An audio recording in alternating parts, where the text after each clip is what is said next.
भाजपा का विरोध या मन्नालाल जी का विरोध, तो राम का विरोध कर रहे हो तुम। इनका कुछ पार्टी के कमेंट का विरोध करेंगे, कहेंगे तुम तो राष्ट्रद्रोही हो।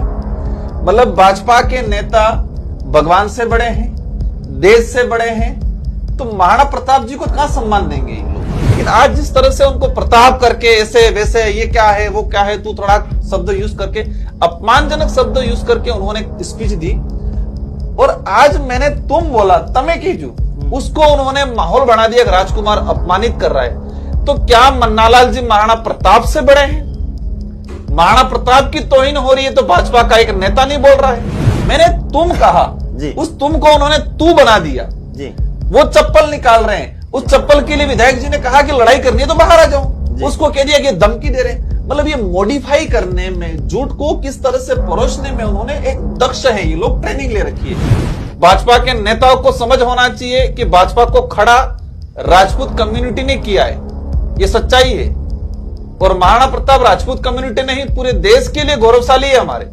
और करणी सेना बनी है, क्षत्रिय सेना बनी है, बजरंग दल बने हैं। मैं के साथियों से कहना चाहूंगा कि आप किसी दूसरी चीज को बात होती है तो बड़े जोरदार तरीके से आक्रोश, वो रैलिया आंदोलन होता है। अब इन्होंने, गुलाब जी ने ये कहा, लेकिन भाजपा के किसी भी नेता ने इसका विरोध नहीं किया, किसी ने खंडन नहीं किया, और सारे लोग चुप बैठे हैं। हमारे बड़े बुजुर्ग कहते थे जी कि जो बड़बोला व्यक्ति होता है या मानसिक संतुलन जो खो बैठता है, उसको लोकल भाषा में कई अड़के जा कुतरा हमें सीढ़ी रहो, मतलब जो आपा खो बैठता है उससे बहस करना मूर्खता है जी। मतलब अगर कोई व्यक्ति बिना तर्क की अगर चर्चा करे, बेवजह लड़ाई का कारण पैदा करे, तो ऐसे लोगों से दूर रहना ही उचित है। ये हमारे पूर्वजों ने, बाबा डुकरों ने, हमारे बाप दादों ने कहा, तो उसका अनुसरण हम लोग कि तेरी नींदों में मैं, तेरे ख्वाबों में मैं जी, मैं तेरे नस नस में खौफ का मंजर बन के छाया रहता हूं जी।